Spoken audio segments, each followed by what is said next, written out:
ముఖం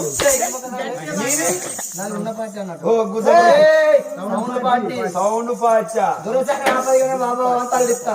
పక్కమంది కూర్చొని కుక్క పిల్ల కుయ్య కుయ్య అంట నీకేం పుట్టింది కానీ సెల్లే ఊళ్ళకి ఆపదత్తా నాకు కూడా ఆపదత్తా దొరసానికి అంటే నువ్వు అంటావా అబ్బో కంటే కథ పడతావా ధర్మసారి పోయి డాక్టర్ తీసుకెళ్తాం అద్దు డాక్టర్ దగ్గర పోతే ఒక్క పైసా అవుతుందా 2 పైసలు అవుతుందా తీసుకపోతారు పెట్టిన వంట పెడతారు ఎర్ర బుక్ ఎత్తారు